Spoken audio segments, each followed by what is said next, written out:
বাংলাদেশে 2009 থেকে স্টার্ট করেছি মুভ করার, বিকজ আমি অ্যাকচুয়ালি বাংলাদেশের বাইরে ছিলাম, ওখানে আমার গ্র্যাজুয়েশন কমপ্লিট হয়েছে ফিনল্যান্ডে। সো তখন থেকে আমি প্ল্যান করেছি যে আমি পড়াশোনা শেষ করার পরে অ্যাটলিস্ট বাংলাদেশে ব্যাক করে কিছু একটা করব। আর আমার সবসময় একটু হোম সিকনেস বা দেশের মানুষের জন্য কিছু একটা করার সবসময় একটা প্ল্যান ছিল। এবং ডিজাইনিং অ্যাকচুয়ালি আমি 2009 থেকে প্রফেশনালি স্টার্ট করেছি। এই জায়গাটায় আসার জন্য অনেক স্ট্রাগল করতে হয়েছে। যখন আমি কোনো ব্রাইড সাজাতে যেতাম তখন আমার কাছে ফিল হতো যে ড্রেসগুলো তারা নিয়ে আসতো আমার কাছে অ্যাপ্রোপ্রিয়েট মনে হতো না, মনে হচ্ছে সামথিং লাইক কিছু একটা মিসিং। আমার মনে হয় যে না, আমি কিছু একটা এখানে অ্যাড করি। ঠিক ওখান থেকে আমার ব্রাইডাল ড্রেস ডিজাইনের মানে প্ল্যানটা আসলো। ক্লায়েন্ট খুব নাইসলি জিনিসগুলোকে খুব মানে গ্র্যাব করার ট্রাই করলো, অ্যান্ড নাও স্টিল চলছে এভাবেই।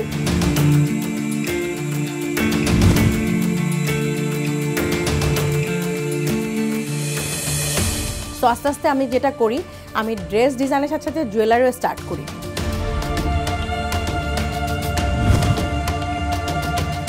স্টুডিও বাই জ্যাজ মিনস এখন আমার কাছে যেটা মনে হয় যে all solution in one rooftop.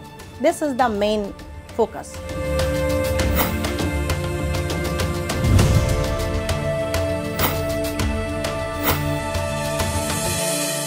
It's a big challenge আমার কাছে যেটা মনে হয় যে ক্লায়েন্ট হ্যান্ডেল করা। তার থেকেও বিগ চ্যালেঞ্জ হচ্ছে এনআরবি ক্লায়েন্ট হ্যান্ডেল করা। You know what NRB client like?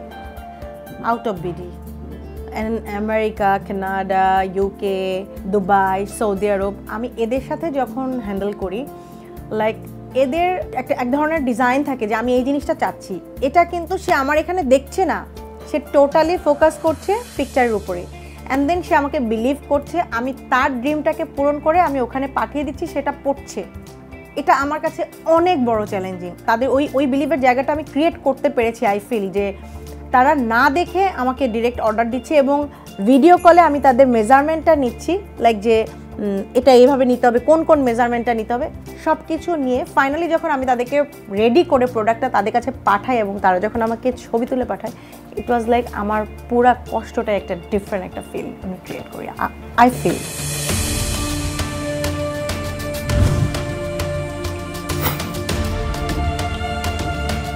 আমার কাছে যেটা মনে হয় যে আমাদের এখানে সব ধরনের কাজ হয়, লাইক আরি মেশিনের কাজ থেকে শুরু করে hand work, machine work, both and cut work, তারপর হচ্ছে তাঁতাল টাইপের যে each and every work. Even though আমার কিন্তু দিল্লিতেও ফ্যাক্টরি আছে, সো ওখানেও আমার যেটা হয় যে কাজগুলো বাংলাদেশে করতে পারে না সেগুলো আমি ওখানে পাঠিয়ে দিই।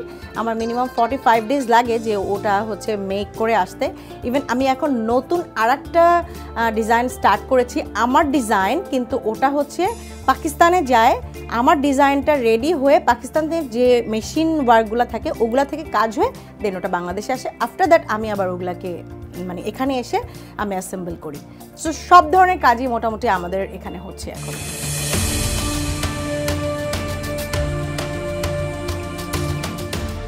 আমাদের এখানে নর্মালি ব্রাইডরা না সব ধরনের জিনিসই চায়, আর এখন স্পেশালি লেহেঙ্গাটাকেই বেশি প্রেফার করে সবাই। আমার আরেকটা জিনিস যেটা আমার কিন্তু গারারা অনেক বেশি ফোকাস, স্পেশালি যখন হলুদ অথবা মেহেদিতে আসে তখন তারা গারারা অনেক বেশি চায়।